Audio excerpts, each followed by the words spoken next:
Every day, the world moves on as it always has.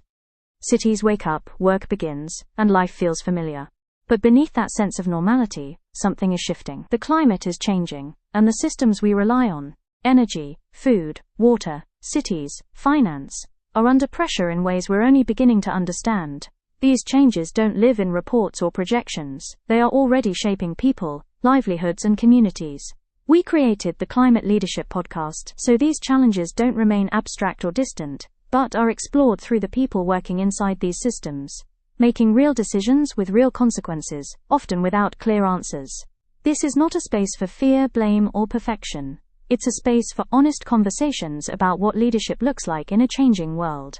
If you're listening, you're already part of that leadership. Let's begin the conversation.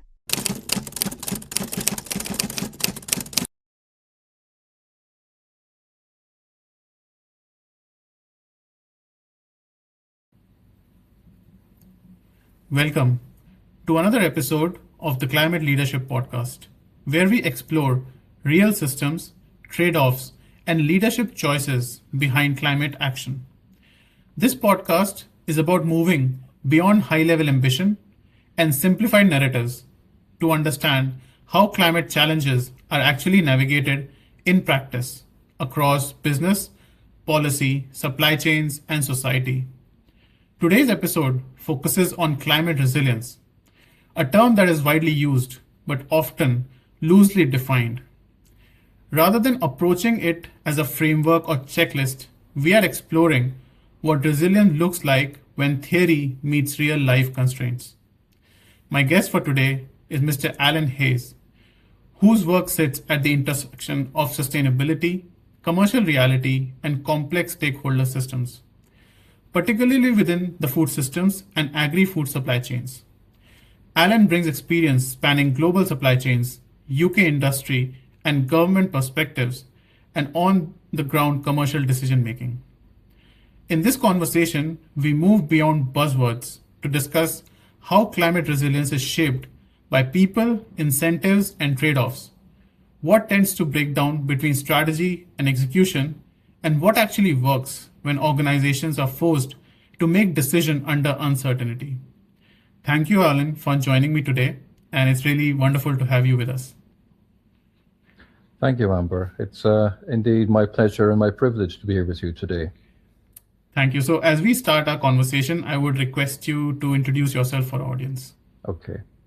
Well, hello, everybody. Alan Hayes. My work has been, as Amber has described, has been in the food supply chain and in food systems, encompassing agri-food. That has been my entire career. In fact, it has been since childhood. I grew up on a dairy farm in County Kerry in the Republic of Ireland. So farming, food have been in my life for all of my 60 years of existence. These days, I spend a lot of my time working with individual businesses and working with collaborative groups to focus on the present and near future challenges of climate and how climate impacts are creating greater and more frequent disruption to our global food supply chains.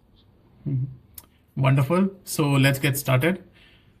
So when you hear the term climate resilience, what does it mean to you in practical, real-world terms?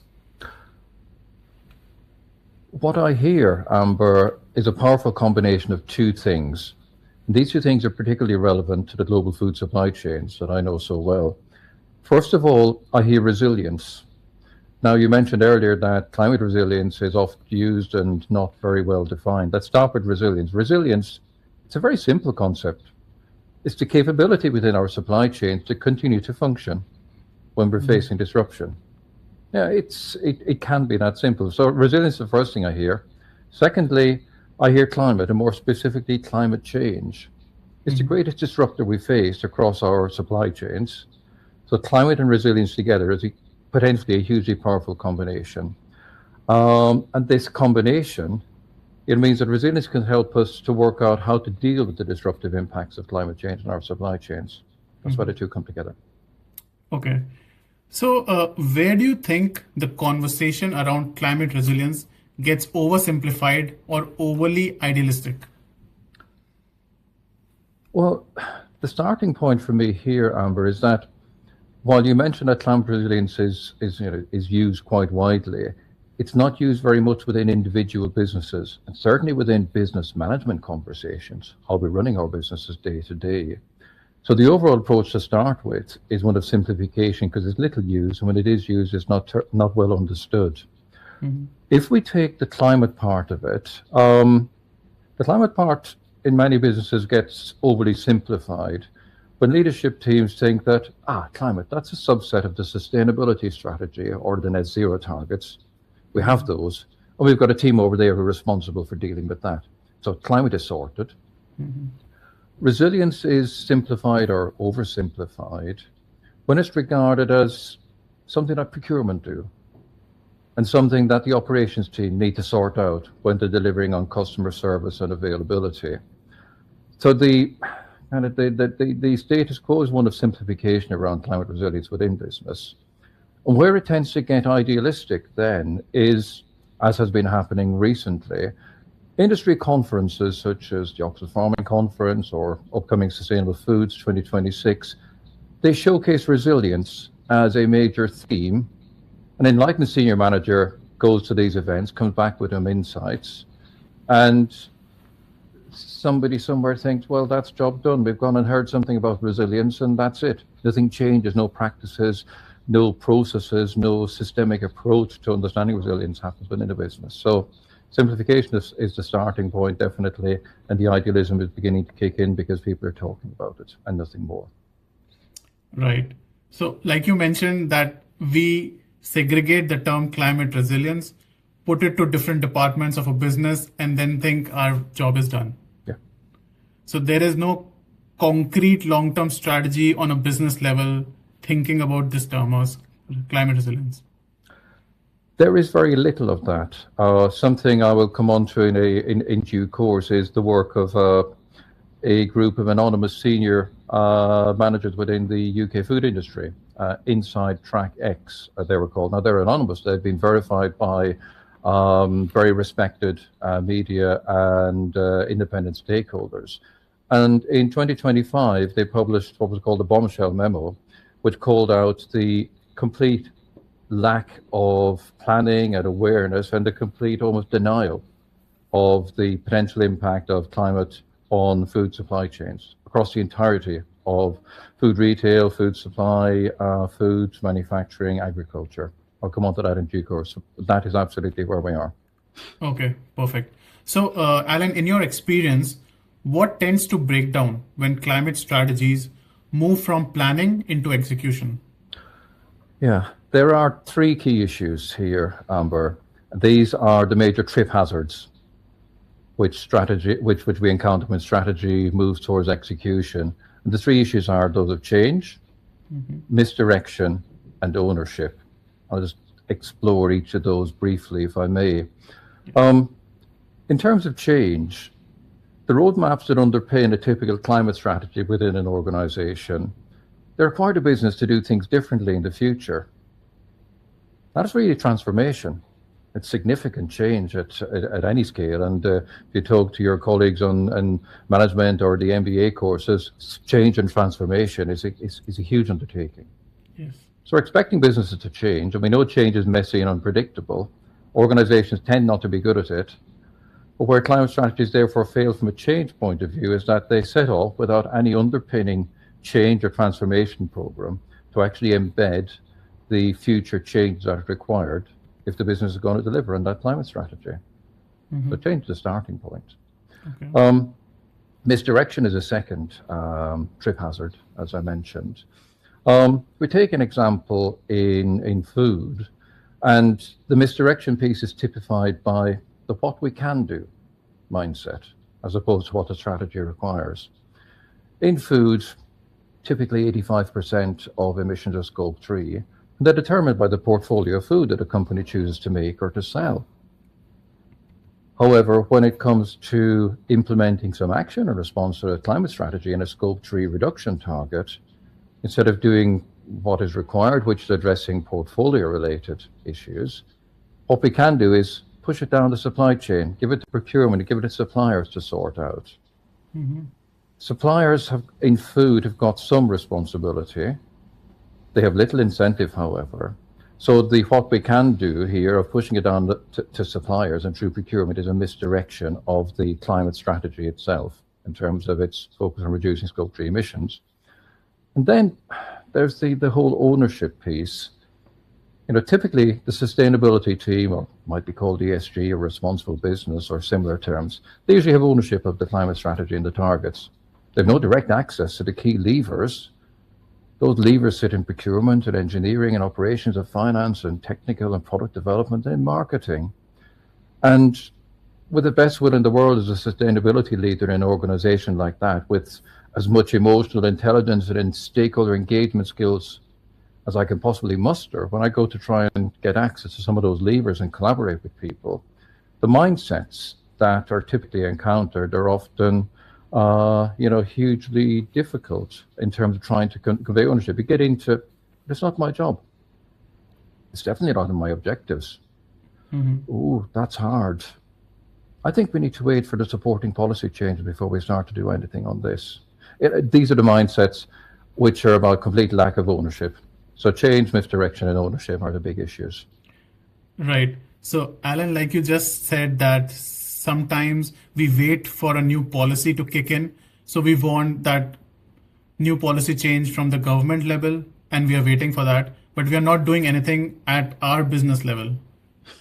Yes, it certainly happens at government level, and if we look at all of the hysteria and the media pushback and the government reluctance to push forward in many countries, not just in the UK, across Europe, the dilution of the Green Deal and CSRD and deforestation and what's been happening in the US, we see immense amount of dilution from government from a policy perspective does have a real impact on business.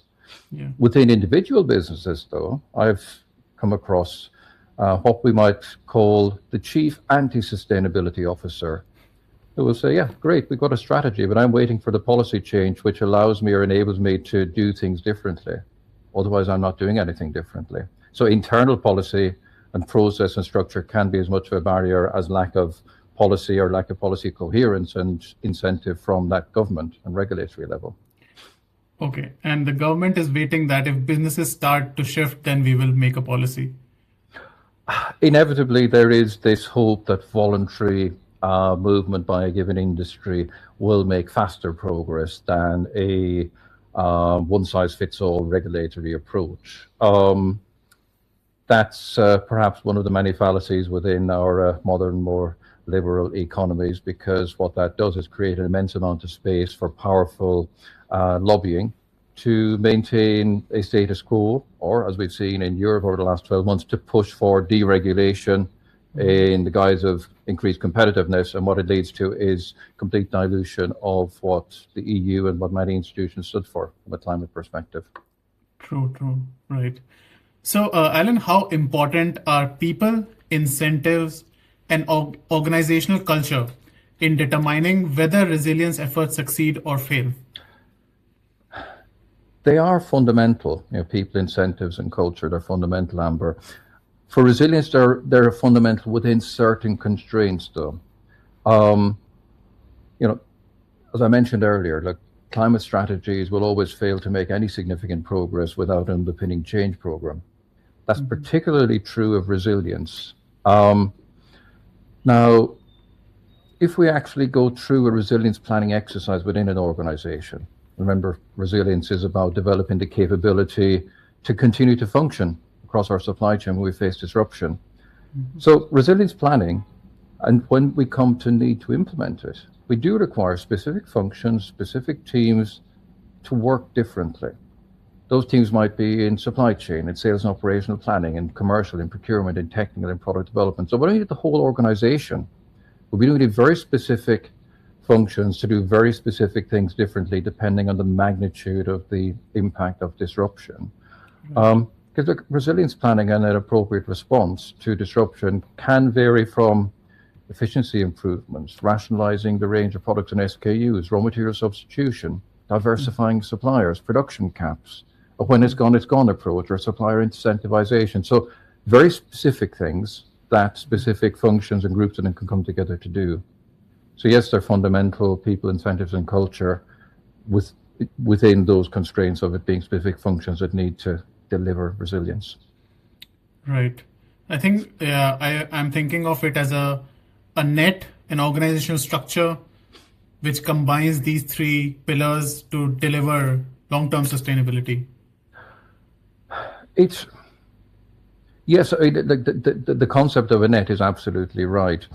We just do need to be careful with your final word there, sustainability, because resilience and sustainability are not necessarily the same thing. Okay. Let me explain. One approach to resilience can be supplier diversification, which can lead to actually procuring and contracting more material than we need. Right. That's an acceptable cost and safety net. So we're building redundancy into the system. True. Likewise, stockpiling of materials, or likewise rationalization to focus on a limited range of products. We can end up creating redundancies that are contrary to good sustainability practice. Agree. So they can be different. They can be the same. They also can be different. So we do need to just be careful with that terminology. Absolutely. Yes, that makes sense. So, Aaron, can you share an example where building resilience involved uncomfortable trade-offs rather than win-win solutions?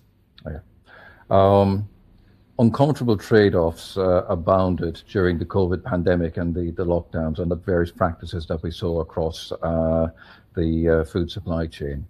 The first example and point to is, retailers led the charge with significant rationalization of their SKUs and their product lines, taking 40, 50, 60% of the SKUs out of a given category. That enables suppliers to focus their production on the smaller range of SKUs, higher volume, and generate greater efficiencies, greater capacities. So that was good. The big challenge, however, was that the complexity of raw material sourcing was still the same because retailers were unwilling to simplify recipes, which would allow further rationalization of the raw material supply. That would have been a significant further win. In addition to the operational efficiency of making things, you actually need to procure larger quantities of fewer materials from less difficult, less complex sources. That's an additional layer of readers. So that was a real uncomfortable moment for the industry, and significant disagreements were taking place between suppliers and retailers.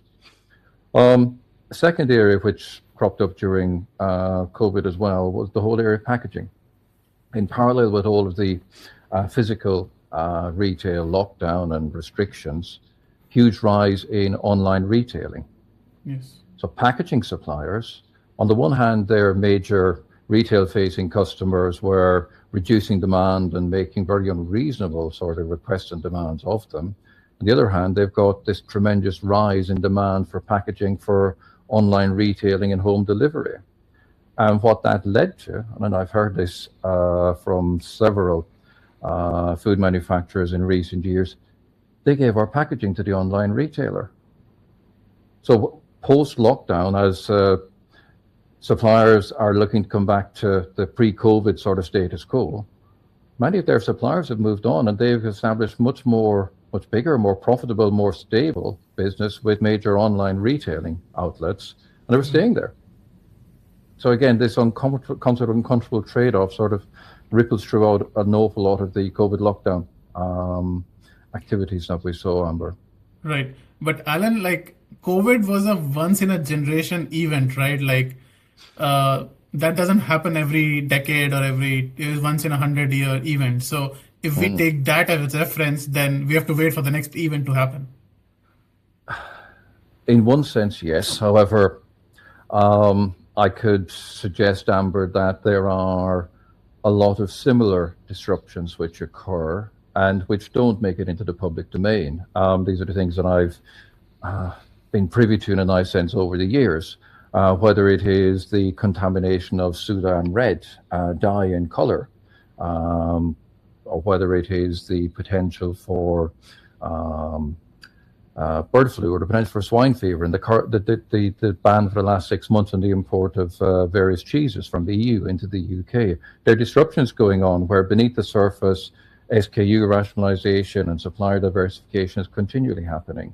Another great example recently was mustard seed, 2023, the wildfires in Canada. Mm-hmm. And suddenly, many people across the food industry are waking up to the fact that mustard is so ubiquitous as a small and core ingredient within an awful lot of flavorings, and B, an awful lot of it comes from Canada. I thought it was a spice. I thought it came from, and they're pointing kind of east. They're pointing towards sort of somewhere east of the Mediterranean. They expect it to be coming from there or further afield, not from Canada. Mm-hmm. The whole supply chains that weren't understood, had to be understood, and then had to be reoriented to find mustard wherever it's being grown, and also to replace mustard with other materials which delivered on similar product quality and characteristics and sensory properties, and doing that within a food safety and allergen perspective. So the dynamics I've explained here are continually going on. There's continuous disruptions happening. There's an awful lot of them don't make it into the public domain in the way that various of the COVID ones did. Absolutely, yeah. I also remember when the Ukraine war came into picture, there was shortfall of, I think, some grains which were exported by Ukraine. So that was also a disruption. Yeah. Shortfall of grain, shortfall of sunflower oil, vegetable oils, picked up in the last few years by countries such as South Africa and Brazil, now facing drought. So we're coming into the next cycle of shortages within some of those materials. Right. It's an ongoing cycle, yes. It is. Okay, perfect. So how do commercial pressures shape what is realistically possible when organizations try to act on climate risk?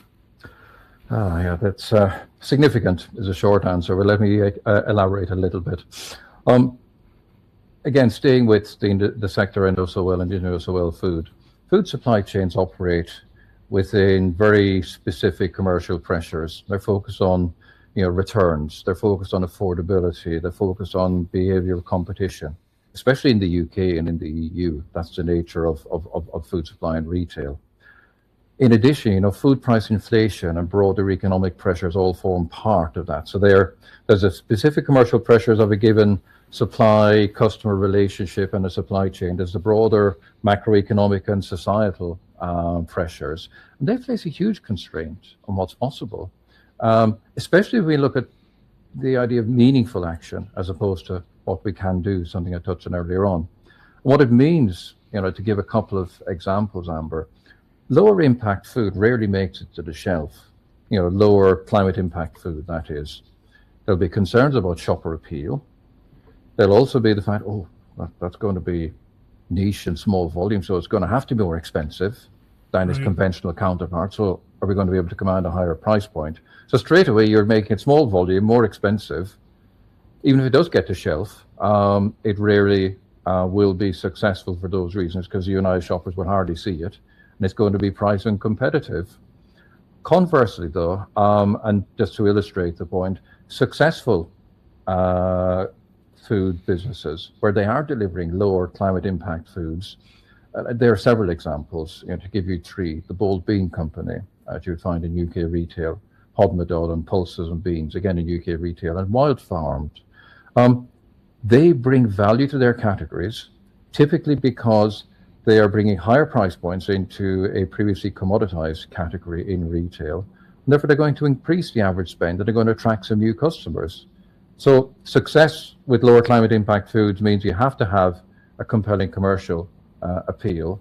And conversely, commercial pressures mean that a lot of lower climate impact opportunities in foods don't have commercial appeal within our current construct. Right. So this is one question I ask, whoever I meet, is if I go to Tesco today and I'm trying to buy vegetables, I might be wrong, but I do see more expensive organic food than the normal non-organic food. Mm-hmm.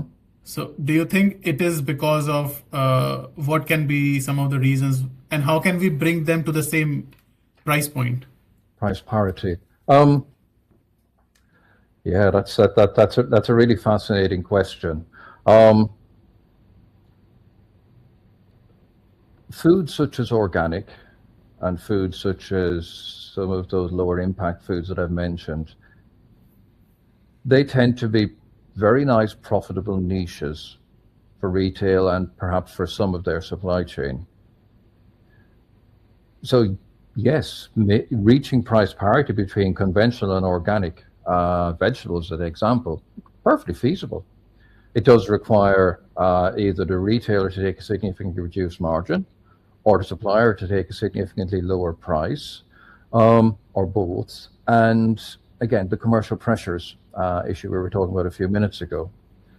Both sides of that equation are under significant pressure for returns and for pricing acceptability and competition. So the status quo maintains a profitable niche rather than a widespread distribution of organic food at price parity. There isn't the capacity finally in the supply chain either as it currently stands to provide the volume that could be sold if organic foods were on price parity with conventional food. Agreed. Yeah, so I was thinking there has to be a nexus between the government who provides subsidy and retailers who take some profit cuts, to make this transition maybe in the future. It is possible. Whether organic is the most appropriate model or benchmark to use, as a separate debate. I would argue that the composition of our diets is perhaps more significant than the way in which it is farmed. Take as an example, Amber, the recently revised USDA dietary guidelines, which have gone very heavy on red meat. If that is implemented over the next 10 years, that's going to drive a significant amount of additional land going into highly intensive rearing of beef, which is highly resource intensive. It is not very particularly efficient use of natural resources, water, soil, air, grain, you name it. So, that's why dietary composition, what we eat, is the single most important constituent of sustainable food supply. Right, I agree, yeah. So, Alan, based on what you have seen so far, what approaches to building climate resilience tend to work better than others?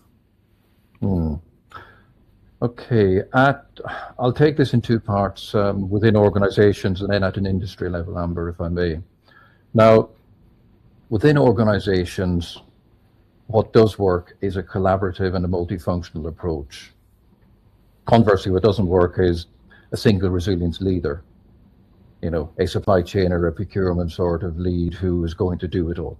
That's impossible. It's too complex and multi-stranded. It does require planning, as I mentioned earlier. It does require people involved in a range of different functions to act and behave differently in times of disruption. So that collaborative and multifunctional approach is essential. Because resilience is not business as usual. It can seem like it when you're in the thick of it, when it goes on for weeks and for months. It's not crisis management either, because crisis management tends to be something that's acute and short-lived. Yeah. Whereas resilience planning and the execution of resilience planning can be more chronic. It can last for longer time. So it's neither business as usual nor crisis management. Mm-hmm. And once we understand that we actually require people to do things differently in times of disruption, then what to do and when to do it, that's much better done as a collaborative exercise, not just one person sort of standing there, sort of seeing the red lights flashing and pulling the sound of the alarm. It does need to be a collaborative piece. At an industry level, we need greater levels of dialogue about the reality and the realities of climate change, climate impacts, and the role of the food system within that, and the impact of climate on the food system. I wrote about this last year in an opinion piece for The Grocer. I mentioned earlier on about that bombshell memo from the Inside Track ex-Food, the verified anonymous group of senior industry leaders. They called out the complacency and the wishful thinking. And what I was highlighting in my opinion piece is that, great, we now have some visibility of that complacency and wishful thinking. How about some concerted dialogue and collaborative action? So it's heartening at the moment, January 2026, to see some major industry conferences showcasing resilience. The recent Oxford Farming Conference, the upcoming Sustainable Foods 2026. Last year, IGD had a Food System Transformation Conference, resilience as a theme, in theory, ran through it. Certainly the words were there. However, that's the problem. We're getting the words. We're getting the tip of the iceberg. We need much more dialogue on collaborative action. Unfortunately, if we look at a global level and we see the retreat from the Amazonian soy moratorium by some of the world's biggest commodity traders, soy trade in particular, we see that my wish for dialogue and collaborative action is having a bit of an equal and opposite reaction at the moment. I see. So, like, how would you say these actors should collaborate moving forward? The collaborative piece, in one sense, is very easy. UK food supply relies on global food supply chains. Those global food supply chains rely on the shipping of raw materials, whether it is oils, meats, poultry, seafood, spices, nuts, etc., from very specific regions. Everyone's drawing and sourcing from those same regions. Everyone's placing the same demands, unsustainable demands on local environments, local ecosystems. Take a very specific example. I was in South Africa over Christmas and New Year, Amber. Large parts of the Western Cape are either on fire or under fire threat. Significant amounts of soft fruit and citrus and top fruit and various other produce come to the UK from South Africa. Now, a resilient approach to that should certainly be all of those retailers drawing from that particular geography, actually collaborating, coming together. They do so in areas such as labour rights and human rights, within reason, have done for about 20 years. For some reason, it's not happening in the really, high impact areas around climate. So it's about collaborative action in those sourcing regions. That's, for me, is what it is about. Okay. That would be meaningful. Got it. So, Alan, do you think current metrics and targets capture real resilience, or do they sometimes miss what really matters? There's no adequate metrics for climate resilience currently in use within the food industry, in my view, Amber. Let me open that up a little bit. The food industry, like many other industries, takes a pride in what I call coping with stuff. The folded arms. We deal with things when they happen. You go back to the unpronounceable Icelandic volcano that erupted a number of years ago and caused sort of volcanic ash clouds across Europe, and it cancelled huge amounts of air freight. And up and down the food supply chain were people taking pride in, oh yeah, we cope with things. That is embedded in a lot of how many parts of the food industry works. And bear in mind, this is an industry, it's dominated by metrics of service and availability at the front end and short-term pressures. And, if what really matters from a resilience point of view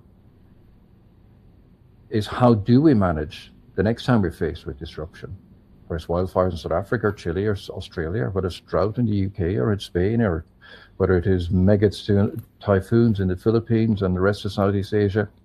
But also, how do we learn from previous disruption? And that's a great conversation when I go into a business. So guys, what measures and records do we have of previous supply chain disruption? And they go straight to the service and availability records.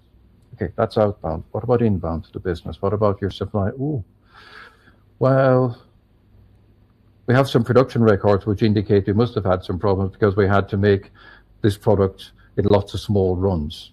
So trying to find out what disruption has happened in the past and what we can learn from it is a difficult exercise, and it's really instructive, because then it really starts to shine a light on the metrics and the data that are going to be useful. And if you take a 5 or a 10-year view of this, to go from not having a record and metrics of coping with disruption and resilience through to having some, that's a quantum leap. So at the moment, the best measures are probably inefficiency, costs incurred, missed opportunities, because very, very few have actually got a detailed, granular view of what's been going on in their supply chain, where disruption happened, and how they cope with it. But I would love to see that. That's what we need. So, Alan, I was just thinking about some terminologies. I've heard of climate adaptation, climate mitigation, and then we have resilience.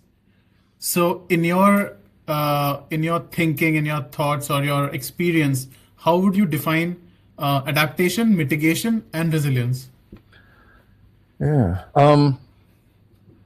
Mitigation, let's start there. Mitigation is, let's say, minimizing the impacts that we have from a climate point of view. So that's the emissions reduction, that is the drought tolerant, lower water usage, all moving towards regenerative agriculture, moving to lower emissions, so mitigating it, reducing the adverse impacts that we have. That would also include social dimensions, such as seeking to improve, human rights and other social aspects within our supply chains. Adaptation is accepting the reality of climate change and the impacts it's going to have, and adapting how we're going to manage and run our businesses in an increasingly climate impacted future. That starts now. Resilience, therefore, is much more closely aligned to adaptation. It's not completely adaptation, but it's much more closely aligned to adaptation, because adaptation by its is typically interpreted to be longer term. With resilience, there comes a point where next week or next month we need to be acting and behaving according to our resilience plans within our business. So it can be real now and present in the short term, and could be just as valid in 20 years' time, whereas adaptation is longer term. Okay. Sorry to make a small question again. So the funding, the finance in the adaptation is like how much? Some $1 billion. And the finance in the mitigation sector is like $1 trillion. It's a much more finance. So where does resilience comes into picture? To me, resilience starts within an individual business, because resilience is becoming a fundamental business capability that, for those who do it well, will be a basis of competitive advantage. For those who don't do it well, it will be a significant disadvantage and Achilles heel. There are many parallels. Take as an example businesses that have got, food manufacturers that have got industry-leading supply chain logistics and distribution, and have got a significant track record of delivering exceptional customer service and availability to their major retail customers, their major food service customers. There is an advantage, but they've made very deliberate investments in those resources and those capabilities, versus their competitors who don't have quite the same resources, capabilities, and track record. That's my best sort of comparator for resilience. Resilience starts within businesses, otherwise it isn't going to start. UK government and EU isn't going to rock up with a new resilience directive that's going to set a track for everyone to run on. Starts within our own businesses. That's my very pragmatic and hard-nosed view of it. Okay, understood. So basically the organization have to take a lead in resilience. It's the resilience of my operation. Yes, my supply chain and its facilities are shared with many other people. However, I need to be able to look after my piece, because it impacts on my operations, my returns, my finances, my service to my customers. Absolutely. So as climate impact becomes more visible, what do you think organizations will need to rethink most urgently? Yeah, there are three things that the food supply chain and businesses within it are starting to put on their priority list. Not all of them, but certainly some of them are beginning to put these three things on their priority list. And they're questions really more so than anything else. The first one, Amber, is what raw material supplies am I most vulnerable to disruption on? Now, to try and answer that based on recent history, also a bit of a supply chain assessment, because I may not have been impacted by the floods or the drought or the wildfires or the super typhoons. but maybe I can't. So you need both recent history and a bit of supply chain assessment. So what raw material supplies am I most vulnerable to disruption on? Secondly, what visibility do I have for the potential disruption? Am I sat here in my business waiting for the materials to fail to turn up? Or do I have some sort of an early warning system? Okay. That early warning system may be as simple as the supplier actually rings me, it tells me it's not turning up, rather than the truck doesn't show up.